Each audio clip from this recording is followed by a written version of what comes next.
আসসালামু আলাইকুম প্রিয় দর্শক বন্ধুরা, আশা করছি আপনারা সবাই অনেক ভালো আছেন।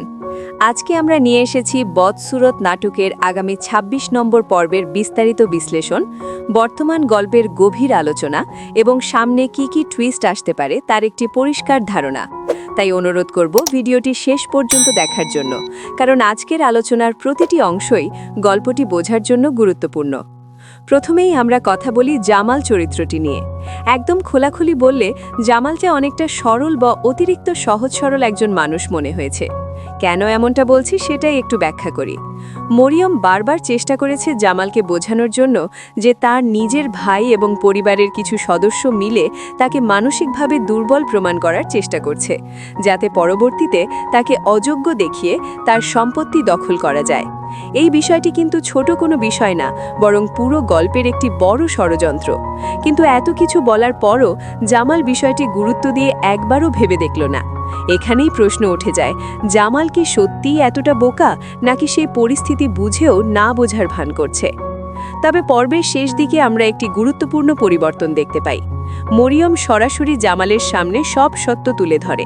এই মুহূর্তটি গল্পের জন্য অত্যন্ত গুরুত্বপূর্ণ, কারণ এখান থেকেই জামালের চরিত্রে পরিবর্তন আসার সম্ভাবনা তৈরি হয়।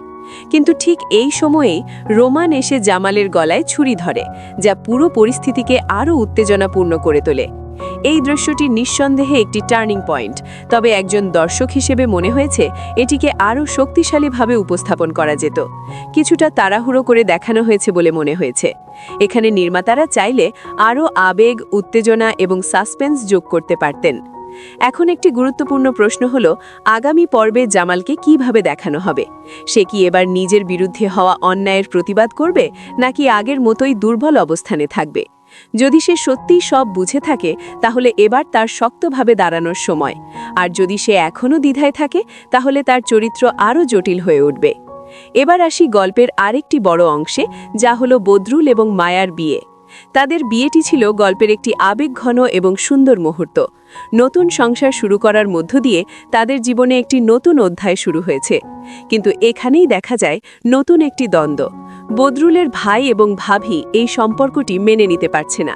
বিষয়টি কিছুটা অস্বাভাবিক মনে হয়, কারণ বদরুল নিজের পছন্দে বিয়ে করেছে এবং তার নিজের জীবন নিয়ে সিদ্ধান্ত নিয়েছে। তাহলে পরিবারের অন্য সদস্যদের এত আপত্তির কারণ কি?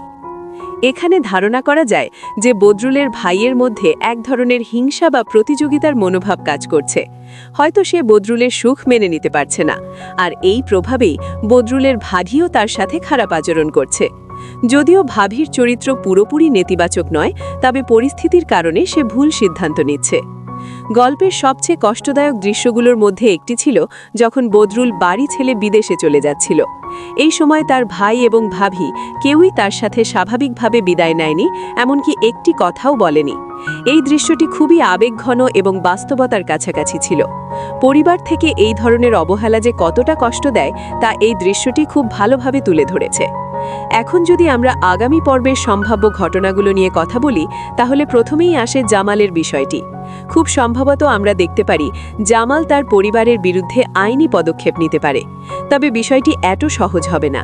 তার ভাই, বোন এবং মা নিশ্চয়ই চুপ করে বসে থাকবে না, বরং তারা আরও পরিকল্পিতভাবে নতুন সমস্যা তৈরি করতে পারে। ফলে গল্পে দ্বন্দ্ব আরও বাড়বে এবং পরিস্থিতি আরও জটিল হবে। অন্যদিকে মায়া এবং বদরুলের সম্পর্কেও একটি নতুন মোড় আসতে পারে। ধারণা করা হচ্ছে মায়া তার মামার বাড়িতে চলে যাবে।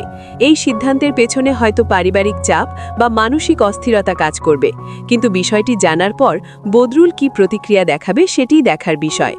যদি সে শান্ত থাকে এবং মায়াকে বুঝতে চেষ্টা করে, তাহলে তার চরিত্র আরও পরিণত হিসেবে উঠে আসবে।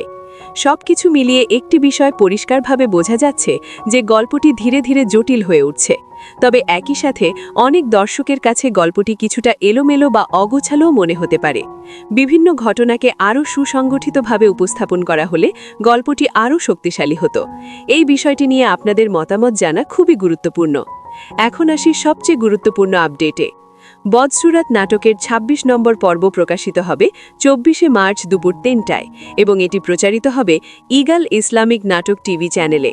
যারা নিয়মিত এই নাটকটি অনুসরণ করছেন, তারা অবশ্যই নির্দিষ্ট সময়ে পর্বটি দেখার চেষ্টা করবেন, কারণ এই পর্বে বড় ধরনের পরিবর্তন আসার সম্ভাবনা রয়েছে। ভিডিওটি যদি আপনাদের ভালো লাগে তাহলে অবশ্যই কমেন্ট করে জানাবেন। পাশাপাশি আপনারা বাংলাদেশের কোন জেলা থেকে এই নাটকটি দেখছেন সেটিও কমেন্টে লিখে জানাতে পারেন। এতে করে বোঝা যাবে কোন অঞ্চলে এই নাটকটির জনপ্রিয়তা সবচেয়ে বেশি। সবশেষে এমন নিয়মিত বিশ্লেষণ এবং আপডেট পেতে আমাদের চ্যানেলটি সাবস্ক্রাইব করে রাখুন। আজকের মতো এখানেই শেষ করছি। দেখা হবে আগামী পর্বের নতুন আপডেট নিয়ে। ততক্ষণ পর্যন্ত সবাই ভালো থাকবেন, সুস্থ থাকবেন। আল্লাহ হাফেজ।